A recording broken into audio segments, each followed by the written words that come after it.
ہم نے بچپن میں مسئلہ پڑھ لیا تھا کہ اس بنیاد پہ نسل روکنا کہ کھلاؤں گا کہاں سے، اس بیس پہ نسل روکنا حرام ہے، اجماع اس پر. بس جب ہمیں پتہ چل گیا ہم نے کہا بھائی جیب میں پیسے ہوں یا نہ ہوں ہم اس بیس پہ نسل نہیں روک سکتے. لیکن لوگ کنفیوز ہیں. ابھی آپ کو میں جہاز کا قصہ سناؤں. میں جا رہا تھا، ایک صاحب میرے ساتھ آ کے بیٹھے، کسی کی غیبت نہیں ہے، کسی کو کیا پتا کیا بات ہو، اور غیبت کی بات بھی نہیں ہے، ان کے تو ایک نظریہ تھا. وہ میرے پاس آئے جہاز میں نا اجازت لے کے ساتھی سے کہ یار مفتی صاحب کے ساتھ بیٹھنا ہے. کہتے ہیں کہ میں پوری بات نہیں بتاؤں گا تاکہ ایسا نہ ان کے خاندان والے سمجھ جائیں کہ یہ انہی کی بات ہو رہی ہے، اس لیے میں تھوڑا سا واقعے کو تھوڑا سا چینج کروں گا میں تاکہ بالکل پتہ نہ چل جائے. تو انہوں نے مجھ سے کہا کہ بھائی میری 3 بیٹیاں ہیں، اب میں چاہتا ہوں بیٹا ہو. اب میں کیا چاہتا ہوں؟ بیٹا ہو. تو میں وہ جو آج کل آ رہا ہے نا وہ کیا یار جس میں جینڈر کو سلیکٹ کر سکتے ہیں ٹیسٹ ٹیوب بیبی کے ذریعے، اس کا ایک خاص نام ہے IVF. ٹیسٹ ٹیوب بیبی کے ذریعے جب اولاد حمل ٹھہرایا جاتا ہے تو اس میں جینڈر یعنی لڑکا ہے یا لڑکی یہ سلیکٹ کرنا ممکن ہوتا ہے. تو مجھے کہنے لگے اب 3 بیٹیاں ہماری ہو گئی ہیں، میں چاہتا ہوں بیٹا ہو جائے. تو اب ہم لوگوں نے طے یہ کیا ہے، بڑی ایجوکیٹڈ فیملی تھی، پڑھے لکھے لوگ تھے، تو ہم نے طے یہ کیا ہے کہ اب ہم ٹیسٹ ٹیوب بیبی کے ذریعے بچہ حمل ٹھہرائیں اور لڑکا ہم منتخب کر دیں. تو لیکن مفتی صاحب میرے دل میں تھوڑی سی بال ہے، پتہ نہیں یہ جائز بھی ہے یا نہیں ہے. تو کیونکہ مسلمان تھے نا، وہ غیر مسلم ہوتا تو پوچھتا نہیں، پوچھتا. وہ اس کی 3 بیٹیاں ہونی نہیں تھیں جب غیر مسلم ہوتا نا. تو مجھے کہنے لگے کہ میں چاہتا ہوں کہ یہ، میں نے کہا یہ جائز نہیں ہے، جینڈر کی سلیکشن کی اجازت بولو نہیں ہے. میں نے کہا رینڈملی جو بھی ہو جائے، لڑکا ہو یا لڑکی، یہ کس پہ چھوڑ دو؟ اللہ پہ. پھر مجھے پڑھے لکھے لگ رہے تھے، میں نے کہا میں ایک بات آپ سے کو بتاؤں کہ خرابی شروع کہاں سے ہو رہی ہے. میں نے کہا آپ کے 3 یا 4 بیٹیاں جو ہو گئی نا وہ بیٹے کی لالچ میں ہوئی ہیں، ورنہ آپ ایک کے بعد بھی بیٹی نہ پیدا ہونے دیتے. Am I correct؟ انہوں نے کہا یس کریکٹ، ورنہ 2 بچے سے زیادہ آج کل کوئی نہیں چاہتا. سمجھ رہے ہو؟ میں نے کہا خرابی یہاں سے شروع ہو رہی ہے. آپ کا یہ تھا کہ ایک بیٹا ایک بیٹی ہوگا، ہماری فیملی کمپلیٹ ہو جائے گی اور ہم بریک لگا دیں گے. وہ قدرت نے آپ کے اس جذبے کا ذرا بھی خیال بولو نہیں کیا. قدرت نے آپ کو ایک بیٹی کی، آپ نے چانس لیا کہ ایک اور ٹرائی مارتے ہیں، پھر چانس لیا ایک اور ہو گئی. او ہو بیٹی، ایک تو خوشی نہیں ہوئی ہوگی اس کے اوپر، رونے کا دل چاہ ہوگا یار ہمارے پاس 2 ہی چانس تھے، ایک بیٹا ایک بیٹی، وہ چانس کیا ہو گیا؟ مس ہو گیا. ٹینشن میں آئے ہوگے، وہ ڈپریشن الگ. پھر آپ نے کہا چلو ایک چانس اور لیتے ہیں، پھر بیٹی ہو گئی. اب آپ مصیبت میں پڑ گئے. تو میں نے کہا یہ بنیادی غلطی یہاں سے ہو رہی ہے کہ مذہب نے یہ کہا ہے کہ کتنی بیٹے کتنی بیٹیاں کتنی اولاد، یہ آپ کی سلیکشن نہیں ہے، یہ کس پہ چھوڑ دو؟ اللہ پہ. آپ کی نیت یہ ہوتی ہے میں تربیت نہیں کر پاؤں گا، اور ایکچولی میری، حالانکہ ٹھیک ٹھاک پیسے والے آدمی تھے. آج کل پھر مجھے کہنے کہ نہیں مفتی صاحب میں آپ کی اس بات سے ایگری نہیں کرتا، ایکچولی دیکھیں ہوتا یہ ہے کہ اب وہی ہے نا، عقل کیا استعمال ہو رہی ہے، غیر ضروری جگہ نا اپنے آپ کو فنٹر سمجھنا، غیر ضروری عقل کا استعمال. جہاں مذہب نے پابندی لگا دی ہے وہاں عقل کو گھسیڑنا. کہہ رہے دیکھیں ایکچولی ہوتا یہ ہے کہ اب بچوں کا ایسا تو نہیں نا کہ برساتی مینڈکوں کی طرح بچے ہی پیدا کرتے رہے ہیں. دیکھیں بچوں کی تربیت، ایکچولی فوکس کس کو کرنا ہے ہم نے؟ تربیت. اب آپ دیکھیں سوسائٹی میں غربت، مہنگائی، وسائل کی کمی، اتنے بچے کون پالے گا؟ میں نے کہا یار کائنڈلی پلیز کائنڈلی، وسائل کی کمی نہیں ہے، جہاز میں جا رہے ہو یار تم، صحیح ہے نا، گلا گاڑی پہ جہاز میں بیٹھ کے جا. یہ بات کوئی ریڑھی والا ٹماٹر والا کرے تو سمجھ میں آتا ہے.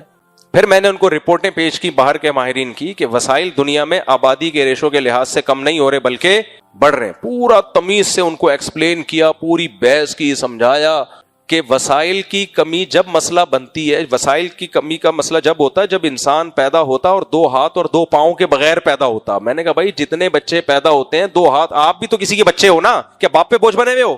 آپ نے بھی تو پڑھا لکھا کما رہے ہو نا، تو بچے میں کمانے کی طاقت، بیٹی کا تو انتظام اس کے سسرال کے ذمہ ہے، شوہر کے ذمہ ہے، اور مرد خود کمائے گا. گھنٹہ میں نے ان کو بٹھا کے سمجھایا نا. میں نے کہا اب دیکھو یہ جو 2 بچوں والی پالیسی ہے اس کا نقصان کیا ہو رہا ہے. جس کے 2 بچے ہو گئے، ایک بیٹا مل گیا، وہ نسل روکے گا.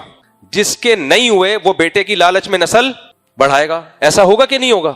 تو لڑکا اور لڑکی کے گروتھ ریشو جو نیچرلی ہونا چاہیے اس میں خرابی آئے گی کہ نہیں آئے گی؟ ہے بھائی بتاؤ نا.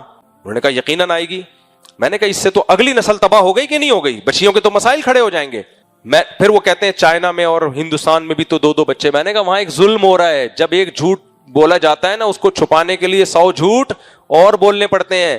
چائنا میں جو 2 بچوں والی پالیسی ہے اور مردوں کا ریشو زیادہ ہے، وجہ اس کی ہے کہ بچی کو ماں کے پیٹ میں قتل کیا جاتا ہے. یہ ساری بچیاں ان چائنیز کے نا گریبان میں ہاتھ ڈال کے قیامت کے دن کھڑی بھی ہوں گی.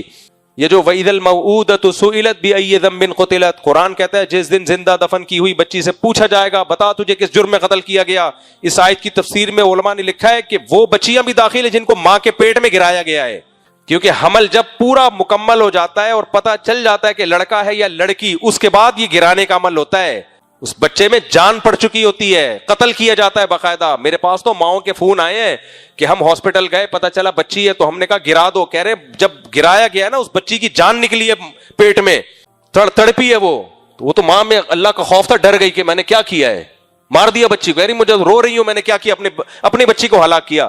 کروڑوں بچیاں چائنا میں اور انڈیا میں ماں کے پیٹ میں قتل کی گئی ہیں، تب جا کے گروتھ ریشو پہ انہوں نے کیا کیا ہے، کنٹرول. نہیں آ رہی سمجھ میں؟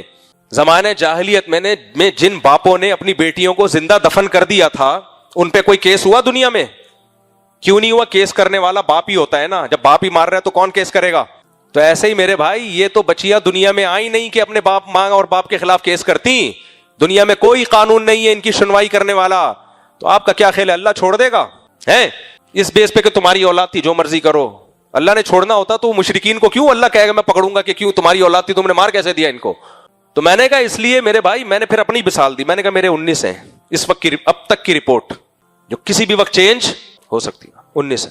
میں نے کہا میں آپ کو میں شو مارنے کے لیے نہیں کہہ رہا، اللہ نظر بد سے بچائے، اللہ نے ہماری برائیوں پہ پردہ ڈالا ہوا ہے، بہت نیک نہیں ہے ہم. میں نے ان سے کہا میں آپ کو خوش نظر آ رہا ہوں کہ نہیں آ رہا؟ کہتے ہیں ماشاءاللہ فٹ فاٹ. تو میں نے کہا ہمارے 19 ہیں اور آ کے آپ ہمارے بچوں سے ملو. الحمدللہ اب تک کی رپورٹ کے مطابق نہ کوئی چور ہے، نہ کوئی مسجد سے چپل چوراتا ہے، سارے پڑھ بھی رہے ہیں، مدرسے جا رہے ہیں، اسکول جا رہے ہیں، جو نارمل. میں نے کہا بہت کوئی فرشتے ہوں ایسا نہیں ہے، کوئی بھی نہیں بگڑا. تو یہ جو تربیت کا آپ لوگوں نے منجن بیچا ہوا ہے نا، بچے جتنے زیادہ ہوتے ہیں وہ ایک دوسرے کو سنبھالتے ہیں. ہمارے تو بڑے بھائیوں نے ہمیں پالا ہے، ابا تو آفس میں ہوتے تھے، بڑے بھائی کے چماٹے کھائے ہیں ہم نے، جس کی وجہ سے آج تھوڑے بہت ٹوٹے پھوٹے انسان کے بچے بنے ہوئے ہم. کیونکہ نئی جنریشن کو نئی جنریشن سمجھتی ہے. ابا پرانے ہو جاتے ہیں، ان کو نئی بچوں کی شرارتوں کا، بھائی کو پتا ہوتا ہے کہاں سے بگڑے گا یہ.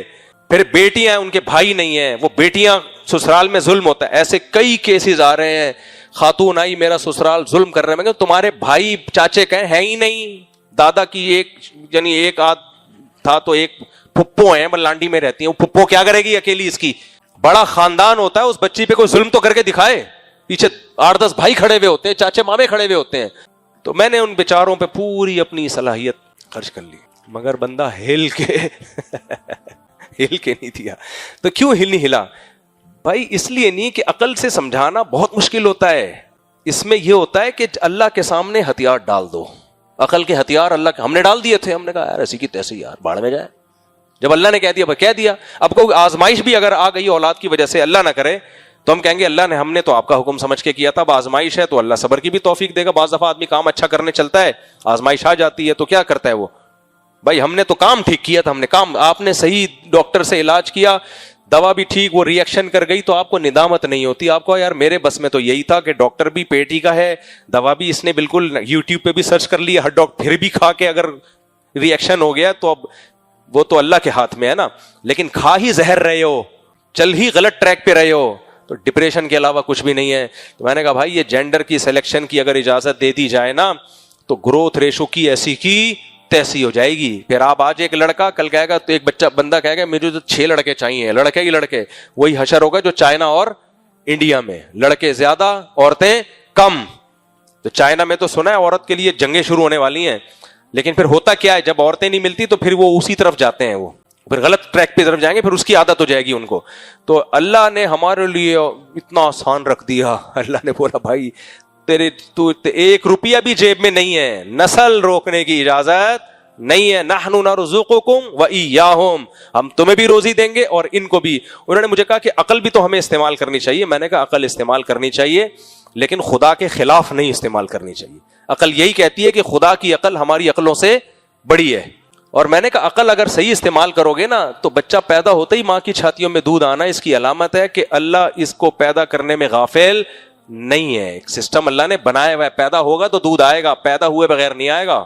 اب آپ کہو گے یار اس کے تو اتنے بچے ہو گئے، اس کے تو ماں کے دودھ آتا رہا ہے، میں تو ابھی تک دودھ ہی نہیں آیا تو میں بچے کیسے پیدا کروں؟ ابے پیدا کرے گا تو آئے گا نا.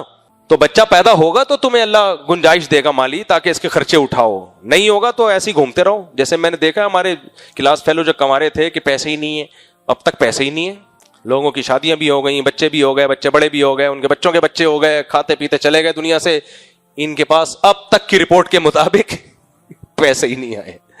تو اللہ تعالیٰ کا بہت بڑا کرم ہے میرے بھائی, اللہ نے ہمیں اسلام دے دیا, ہماری کنفیوژن 20 چیزوں میں اللہ تعالیٰ نے ختم کر دی. جب اللہ رسول کا حکم آ گیا, بھائی اللہ کو زیادہ پتا ہے. جیسے ڈاکٹر کے پاس علم ہوتا ہے, ہمارے پاس کم علم ہے, تو ڈاکٹر جو دوا دے دے اب کیا اس میں ریسرچ کرے گا کہ یہ پیناڈول کھاؤں کہ نہیں کھاؤں, کہ یار اچھے ڈاکٹر نے دے دی بس چپ کر کے کھا لیتا ہے آدمی. تو ہمیں اللہ سے زیادہ کس پہ اعتماد ہو سکتا ہے؟ تو مذہب آپ کی بہت ساری کنفیوژن کو دور کر دیتا ہے, اس لیے ہم سکون میں ہیں. غیر مسلم سکون میں نہیں ہے, وہ ٹینشن میں ٹھوکرے مار رہا ہے. تبھی تو قرآن نے کہا ہے کہ حیران سرگردان گھومتے ہیں وادیوں میں, پتہ ہی نہیں چلتا صحیح کیا ہے غلط کیا ہے, ساری زندگی اسی میں گزر جاتی ہے ان کی. تو خلاصہ بس بیان کو میں سمیٹتا ہوں, یہی نکلا کہ اللہ تعالیٰ کو ہماری باڈی سے کوئی لینا دینا نہیں ہے. اللہ تعالیٰ ہمارے علم اور ہمارے عمل کو دیکھتا ہے. اور وہ جو میں نے آیت پڑھی تھی اہدنا الصراط المستقیم, اس میں یہی ہے کہ کچھ لوگوں کے پاس علم ہے مگر عمل نہیں ہے, جو یہود ہیں. اللہ نے کہا کہ دعا مانگو اللہ ان کے راستے پہ بھی نہ چلانا. اور کچھ کے پاس علم ہی نہیں ہے, وہ عیسائی ہیں, کہ ان کے راستے پہ بھی مت چلو. تو راستہ وہ ہو کہ صحیح علم ہو اور اس کے مطابق عمل بھی. تو میرے بھائی میرے اور آپ کے پاس خدائی تعلیمات کے علاوہ کوئی آپشن ہے ہی نہیں کہ خدا ہمیں بتائے کہ صحیح کیا ہے اور غلط کیا ہے, پاک کیا ہے اور ناپاک کیا. اگر خدا کے سامنے ہتھیار نہیں ڈالے تو میں آپ کو بتا دوں, کل ان لوگوں نے جیسے انہوں نے مردوں سے شادی کو لیگل کیا ہے نا, جب یہ سیکولرزم بڑھے گا, یہ بہن سے نکاح کو بھی اللہ معاف فرمائے, یہ بولتے ہوئے بھی غیرت آتی ہے انسان کو, اس عمل کو بھی انہوں نے آئندہ 20-30 سالوں میں لیگل کر دینا ہے. لیگل کا, اور رشیا میں تو ہوا ہے یہ, جب سوویت یونین اپنے عروج پر تھا. کوئی اوتھینٹک رپورٹ نہیں ہے لیکن بہت سے لوگوں سے ہم نے سنا ہے. لیکن اگر کورٹ میں لیگل نہ بھی کیا ہو تو لوگوں کی نجی زندگی میں ہونے لگا تھا یہ. تو اس لیے آپ کے پاس اللہ کے علاوہ کوئی آپشن, دیکھو ہمیں اسلام نے کتنی بڑی بڑی ٹینشنوں سے بچا لیا. میں ایک دن دوستوں کے ساتھ بیٹھا تھا, میں کہتا تھا یار ہم پر اسلام کے اتنے زیادہ احسانات ہیں کہ اگر اسلام ہمیں گائیڈ نہ کرتا اور ہم اللہ رسول کے سامنے اپنی عقل کو نہ پیش کر دیتے کہ آپ جو کہیں گے وہ صحیح ہے, ہماری عقل غلطی کر سکتی ہے, اگر ہم یہ تسلیم نہ کرتے تو ہم خود عقل سے جب فیصلہ کر رہے ہوتے, کتنی کنفیوزڈ لائف ہوتی ہماری. ابھی تو ہمیں اسلام فری پھوکٹ میں مل گیا نا, اس لیے ہمیں اندازہ نہیں ہے, ہمیں نہیں پتہ چلتا کہ داڑھی رکھنی ہے کہ نہیں رکھنی, پتہ چلتا ہمیں بہت مشکل ہوتی.